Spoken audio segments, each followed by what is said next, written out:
All right. I think that lets us know it's 6 o'clock. Okay. Well, good evening, everyone. Thank you for attending. This is our non-discrimination ordinance public meeting / comments and questions. We wanted to give opportunity for our community to give feedback on where we are in the process and kind of where we're going. We have a short presentation for you, kind of to update everyone on where we are in the process and kind of how we're thinking, how we're moving forward via our elected officials' directions and our advisory committees and boards. And so with that, thank you for attending. I'm going to share my screen so we can get started.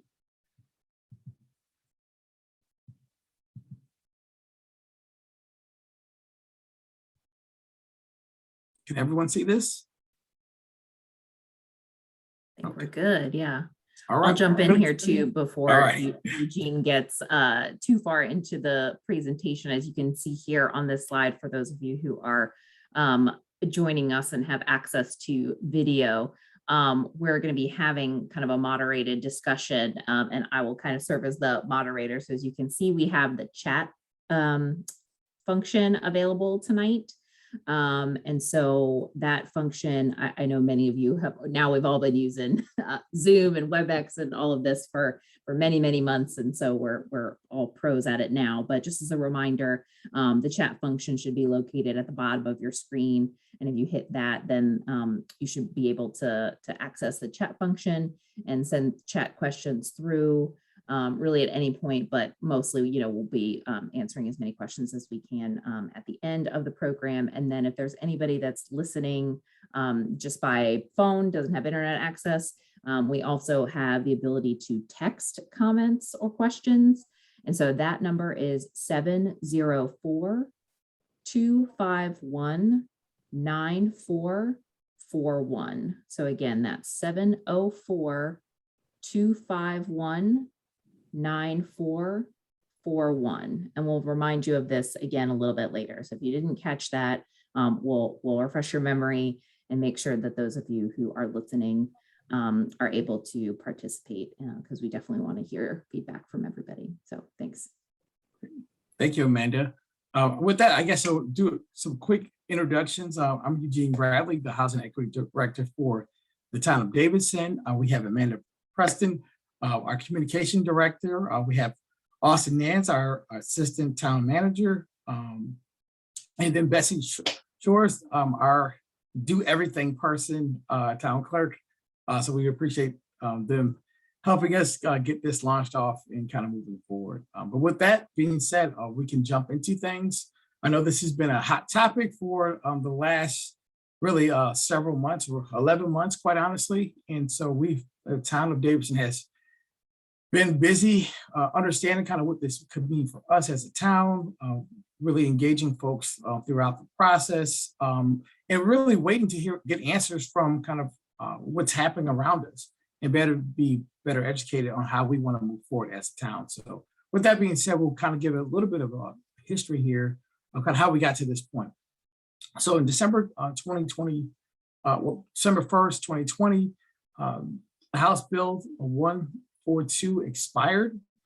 Essentially what that meant was it allowed North Carolina municipalities to now pass their own non-discrimination ordinance in the public accommodations, transportation, and we possibly think employment. We'll talk a little bit about that in just a bit of what that could mean or may or may not mean. And essentially, our elected officials can now kind of move forward to pass ordinance. We've seen throughout our state, several municipalities starting to pass their own. Some were early in the process, some were kind of later in the process, and some are where we are. We've done our resolution early part of this year to kind of state our community values, which we thought was a foundation for us to kind of work from moving forward. So to give you a little bit of history of kind of how we got here, I think we get a lot of questions of, is there a problem in Davidson? And so this is to answer that short question. That's something that we're not sure of in the sense that there hasn't been anything reported to us in recent time where we're tracking that. But this is really in response to the expiration of House Bill 142 and the ability to pass a non-discrimination ordinance to protect our residents and citizens within our municipality in our district. And so we are kind of moving down that road, and we're excited to kind of get to this point. So here are a few things to consider. I know that when this initially kind of happened, there was a lot of discussion about bathrooms, who can be in a bathroom, who can't. And so that was one of the larger pieces that the General Assembly still held onto in conjunction with some of the other municipalities. They're going to still regulate that space. So that's something that we won't address as part of our non-discrimination ordinance. But also another thing to consider is our discrimination in housing and employment. There are already state and federal agencies that kind of cover these areas and individuals within those categories. And so there was something that we will kind of explore of our ability, including employment is within a potential ordinance may remain a little bit complicated of kind of how we work through this issue. Statewide, we've had some examples of trying to figure out if we do have the ability as a local municipality to actually enforce the employment piece. And we'll talk a little bit more as we go through the presentation. So public accommodations and what we're doing here. And we're looking to essentially protect individuals that mainly fall under public accommodations and transportation.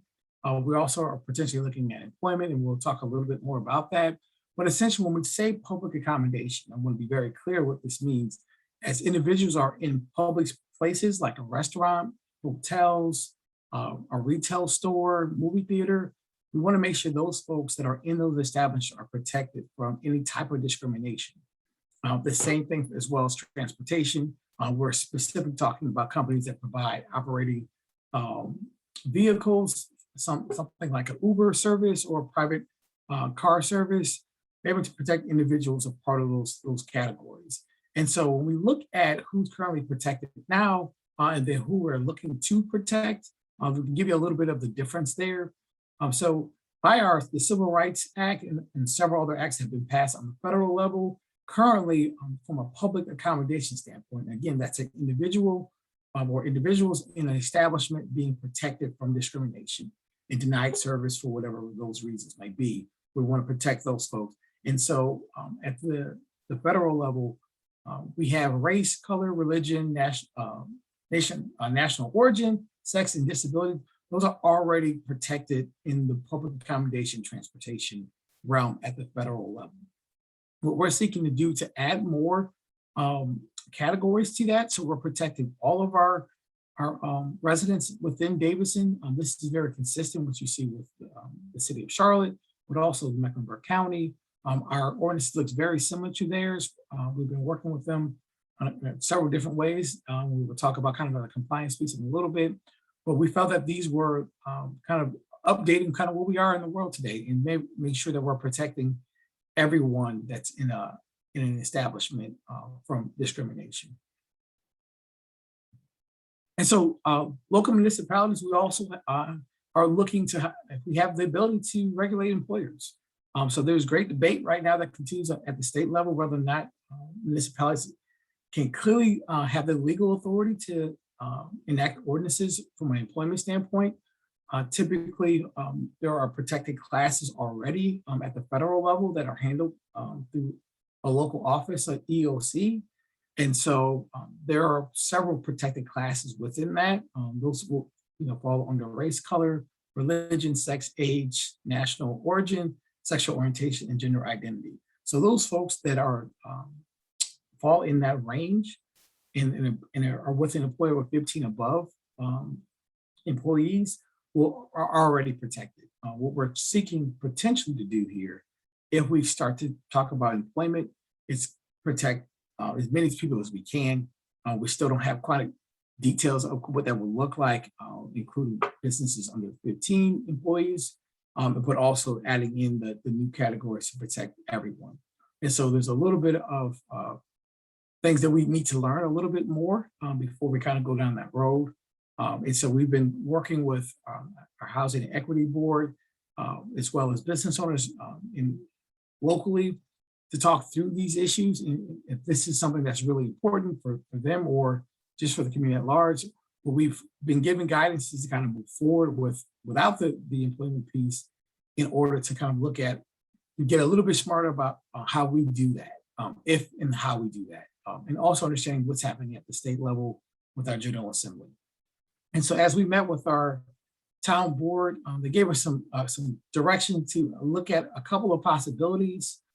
There were three. We had our resolution done early in the year and looking potentially to do something to reinforce that, aligned with our business education.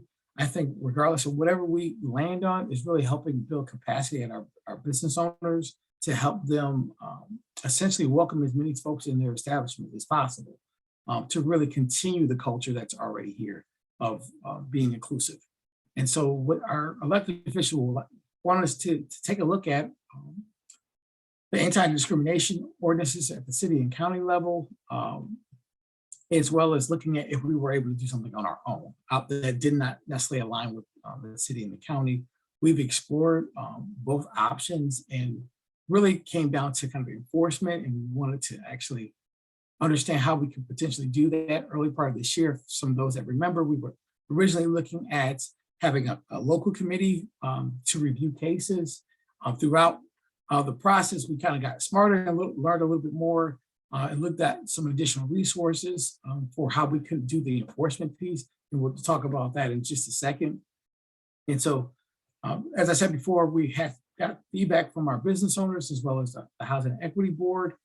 We were able to kind of talk through some issues there and get kind of better direction of where we want to go. But also the big piece is really looking at our opportunity to partner with Community Relations Committee. This is a city department that kind of covers the county as well. They currently do our fair housing discrimination cases. And so we've been working with them of what that will look like for us. They are currently the managers of the city of Charlotte as well as Mecklenburg County for all the unincorporated areas for their NDO. And so they are the mechanism of getting the parties together and coming to conciliation and being able to resolve issues at that level. One of the things that we are doing, as you see in the presentation, we're here tonight answering questions and be able to talk about kind of how we're thinking about this and the direction we're moving in. And so we'll give you a quick glimpse of our ordinance. One of the things that we would like to just point out here, this is our draft ordinance that has been presented to our town council. We will be talking about this tomorrow at our town board meeting. But really, the highlight is really here, is really talking about the new classes that we're introducing to align with the city and county and be able to include more folks than the original set. And so, and really focusing on, as you kind of go down, really looking at the public accommodation piece in number one, but also transportation. So really looking to add those two pieces in the level of protections there. And then the big piece was working with the Community Relations Committee as far as our enforcement and establishing a process of what that looks like. They are currently are working on the details for how they would do that with the city as well as the Mecklenburg County. We have a good idea of kind of the flow at this point of what that would look like. Everything is not fully baked, but these are things that we're still working on behind the scenes. And so this is something that we are looking to move forward with. Don't have all the details worked out, but we're looking to have a mechanism where folks can then submit complaints and have a place to have recourse as well out of the process. Eugene, if I could, Yes.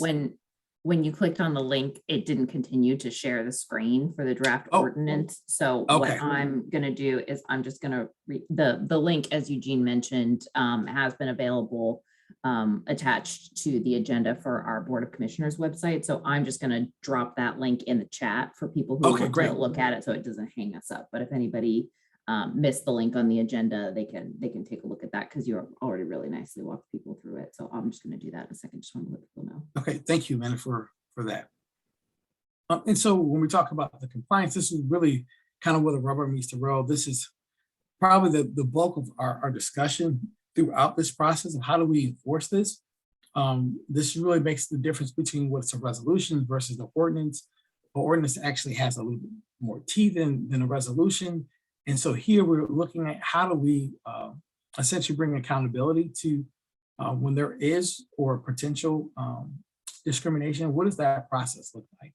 And so working with community relations, understanding their process of how they currently handle the fair housing cases, we have a very similar process for us. And so we're excited about kind of working with them. They've been well established for a very long time, working in the city of Charlotte as well as the county. These are all trained professionals. This is what they do as a living. They review cases, they do investigations.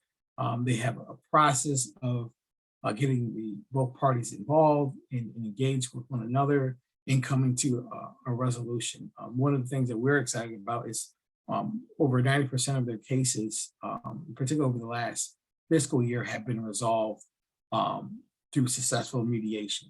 And so our goal is to get the parties together to actually come to a place of understanding and resolution. And so that's our goal with this. I know early on we were talking about kind of the penalties and those types of things. We do map out some of that in the ordinance if you look at in a little bit more detail of what those could be. And so we are very confident that we were able to work with CRC, that they'll be able to handle this portion for us to resolve issues that may come up a part of our ordinance. And so this is kind of our numbers, as Amanda said earlier. We're here to kind of take questions, your comments, and be able to really, at the end of the day, listen to some of the concerns and then hopefully be able to answer some of those questions that you may have. Amanda will, if there are questions in the chat, she will read those and then we'll take it from there. Yeah, absolutely. Thanks, Eugene. So as a reminder for anybody who's listening, we have the chat function for those who are with us on a computer screen and able to view the presentation. But for anybody that might be an issue for, you can text comments and questions to 704-251-9441. That's 704-251-9441. So I have that number right next to me. So happy to address any questions that come up.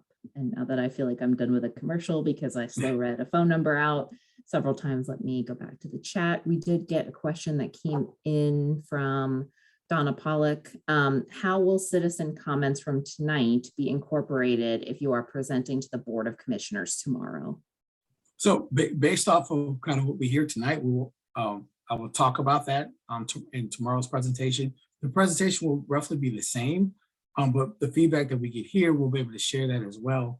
The great thing about having this meeting before that, there's also a public comment portion of our meeting tomorrow. So folks still have opportunity to leave their comments for staff, but also the elected officials to hear from you. So there's ample opportunity to do that within today, as well as tomorrow, and then actually moving forward.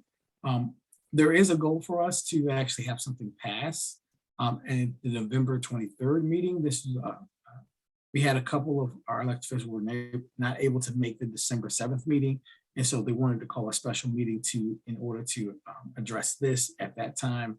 And so just kind of a flow, our next Housing Equity Board meeting will be November 18th.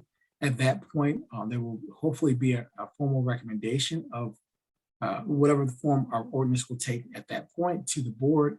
And then from there, the board will decide the fate of the NDO at this point. There's still a lot of questions to be answered in the sense of kind of flow and kind of end result. If you look at the actual draft ordinance, if you get through to the bottom of the process, we do have some lingering questions of kind of what the end result may be. If there isn't a conciliation there, we're still working through that. It would require a lot of work between ourselves as well as CRC, the county, the city, of what that will look like. And so we are currently working behind the scenes on some of that information. We also have to be patient in this situation where we're working with two government entities to be able to have an agreement, that type of thing. And so that's going to take a little bit of time on our end to resolve. And so, but our plan is to have something that's informed, adopted by the 23rd, with an effective date once an agreement is signed with CRC, the county, and the city of Charlotte. So just wanted to add that information there. But we have a couple of questions, Amanda. Yep, a couple more have come in. Isn't political affiliation an important protected class, especially in light of recent events in town? So I think that's something that we haven't heard at this point. Throughout our discussions at the advisory board level, as well as at the town board level, and also with our business owners, that's not a class of folks that has been recommended. I think we've heard some of that through some of the public comments of the past. And I think that's something that we just simply haven't heard from the board and or the advisory board. I think you can come up with a number of protected classes, but we're focused on the ones that are most consistent throughout the county as well as the city, but also looking at really where the issues are. And we felt the ones that we presented were the ones that made the most sense. Okay, thank you. Another one is there was originally a pretty hefty daily fine attached to this ordinance. Is that still in place? So, and if you look at our draft ordinance, we cite between $100 to $500 if the case is found to be discriminatory against an individual. And if it continues, they have the ability to be fined up to $500 a day. And so that is in there. But it's also kind of at the discretion of the CRC. If they can't have conciliation at that point, that is one of the tools that we'll be able to help enforce that kind of the stick part of the ordinance. So that's something that we are absolutely considering. So that's not completely out the door. That's something that we are recommending, but it will be up to the discretion of the CRC as well as our town attorney if deemed appropriate. Okay, thank you. We've got several questions that came in via text, so thank you for these. We need to define terms. What do sexual orientation, gender identity, and gender expression mean, and how do they differ? Also, please explain and define natural hair and hairstyles. I don't know if that's necessarily one that you answer on the spot. Let me run through them and then we can. This resolution can put employees, employers, and citizens in legal jeopardy for acting prudently in suspicious situations. How will people be protected in reasonable situations? And I can remind you of these, sorry. Why did you pick the categories enumerated? Republicans make up a significant portion on the electorate and have been discriminated against by the town and our state senator, but they are not mentioned. How about the obese, people with tattoos and piercings, people with heavy regional accents, and many, many other categories? What are the consequences for violating this resolution? What mechanisms and at what cost will be put in place to oversee enforcement? What is the legal liability for the town if someone is unfairly targeted? And does the town have the financial resources to fight one or several lawsuits? Does this impact religious beliefs of some citizens, and how will that be handled? And have there been documented issues prompting this resolution? So I think some of these you've already kind of got at throughout answering other questions, but I just wanted to go through the list first. Okay, great. I remember the first one. I can address that. Regards to kind of how we define terms, that's something that we've been internally discussing, even up to today. And so we've heard from several people about how do you define those terms. And so if you look at the draft ordinance, several terms are defined within that document. If you kind of scroll to the bottom, you'll see the definitions there. There are a couple others that we probably will define more specifically. For example, creed. There's some discussion of kind of what that means. So maybe to have that be very clear, that will probably one of the changes, that feedback that we already heard that we want to be able to address kind of moving forward as far as what would be included and how we define those terms. But I agree. I think we can get a little bit more clarity on some of the terms. And then the second question. The second one was the resolution can put employees, employers, and citizens in legal jeopardy, acting prudently in suspicious situations. How will people be protected in reasonable situations? Yeah, and I think that's the enforcement piece that we've been talking about, using CRC as our kind of enforcement mechanism or compliance mechanism. I use the word enforcement lightly. But this will allow both parties to come together to talk through what the issues may have been. And then there's a formal investigation that's launched by CRC to resolve those issues. So I do think there's a clear process versus what we were thinking about early on, as far as having a local committee to do that, where we're not trained professionals, but we do have an organization that are trained in this and are very good at it. And so we're excited to be able to hopefully work with them in the future on this. Okay, thank you. The third one was, why did you pick the categories enumerated? And I think you kind of got at that earlier with the question about political affiliation. Yeah. And consequences for violating this resolution, what mechanisms and at what cost will be put in place to oversee enforcement and the legal liability for the town and does the town have financial resources to fight lawsuits? Yeah. And so I can't answer all those specifically. As far as our city budget of legal costs, I do think that's something that we're currently looking at, of kind of what the end result may be, the worst case scenario. And so we're working through a couple of different models of what that could potentially look like, where that's just not a fully baked dinner yet, if you will. So we're still working on that piece. This also has to do with coordinating with CRC or what that looks like. We want to be able to be consistent of how they enforce the other ordinances as well. And so we have a lot of discussion there to be had to iron out some of those details. Okay. Does it impact religious beliefs of some citizens, and how will that be handled? Yeah, and so I guess the short answer is no. Religion is a protected class. And so creed all kind of falls in that same line. Belief or non-belief will also fall in those lines as well. So this wouldn't necessarily affect them. They would be a protected class. Okay. And then the last one, which again is one I think you've already touched on, is, have there been documented issues prompting this resolution? Yeah. To my knowledge, up to this point, there hasn't been anything. We just really don't have a place for folks to essentially submit that in or even complain. That's not to say that there hasn't been any issues. So I want to make that very clear. This is information we haven't collected or heard at this point. When it comes to employment, most folks will go to EEOC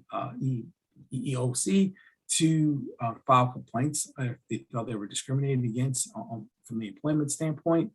So that's something that could be researched on that level, but there's nothing that has been brought to our attention within this last year or so that says that there's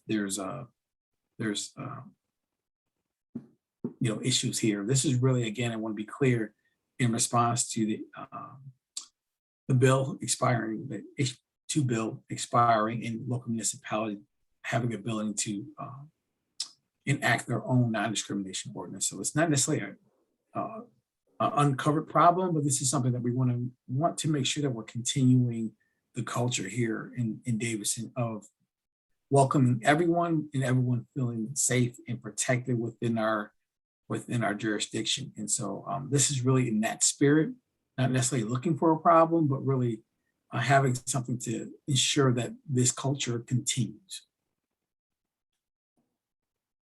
Thank you.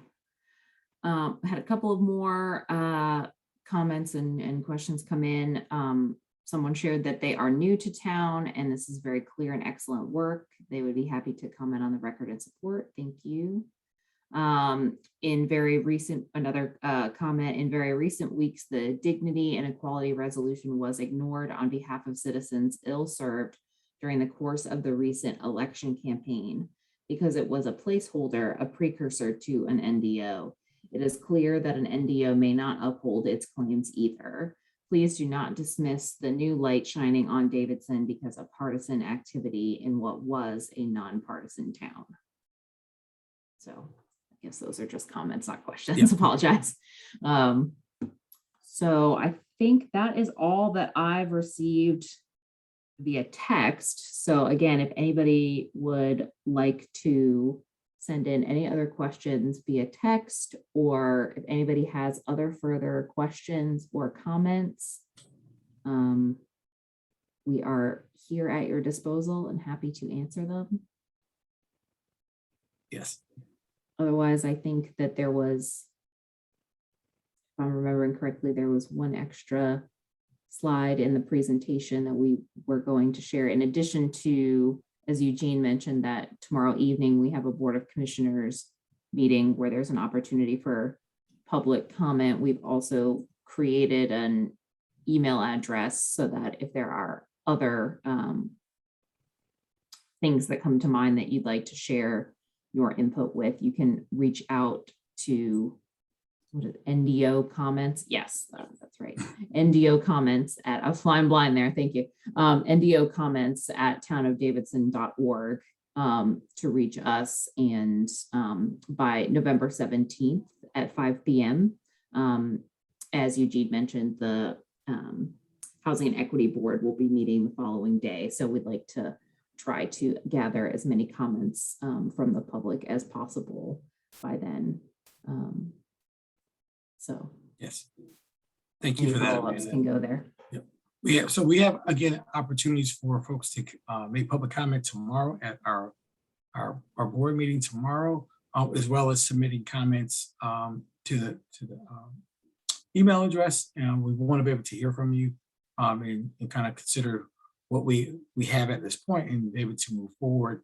I know we are moving on a quicker timeline, but we want to make sure we are able to hear folks and incorporate what we can from a larger standpoint and what makes sense for our town. So we do appreciate all of the comments that was shared tonight, but also been shared even previously before this meeting. We want to be able to continue the dialogue. I think that's important to hear from one another. So thank you for all that have participated in that. Any more questions or comments from the attendees?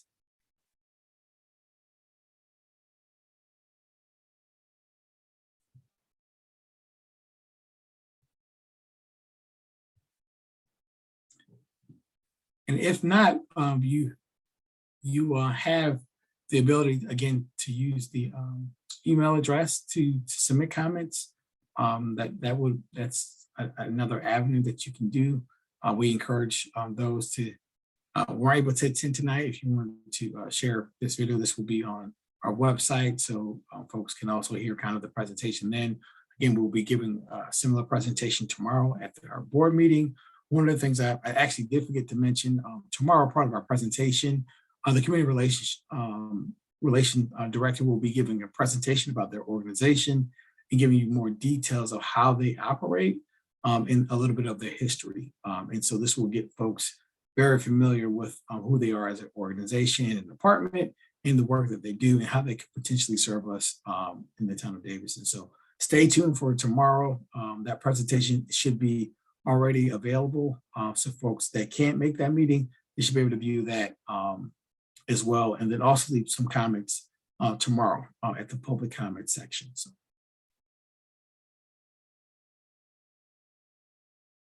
If there isn't any more questions or comments, we would like to say thank you for your time. We're getting into the busy season, so I do appreciate people's time to step away from their lives to kind of discuss something that's important. And so we really do appreciate everyone's attendance to this, but also really being able to share feelings and thoughts on the topic. And so we hear you, and we want to be able to work together moving forward. So thank you again. Eugene, I did have one question that just snuck in. Okay, good. So someone asked why enumerate the categories at all? As in, I think in terms of the protected classes, like why would we list them out specifically?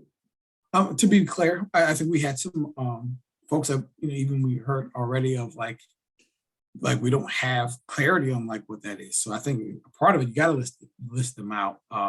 There are a number of categories or folks that are not protected in this space that have experienced discrimination. And so we wanted to be mindful of how we protect those folks specifically. And so this is why we almost have to name them. And I think a part of that name, we got to be very clear of like who we're talking about and what it means. And so I think we've done that with that draft. I think we need to add a couple other definitions when we're talking about those classes, but I think that is the reason you almost have to name them to bring the attention there. Thank you. I just looked at my phone and didn't want to sign off without including that one. Appreciate it. All right. Well, thank you again so much, everyone. We appreciate your time very much. Okay. Thank you, everyone. Have a good evening.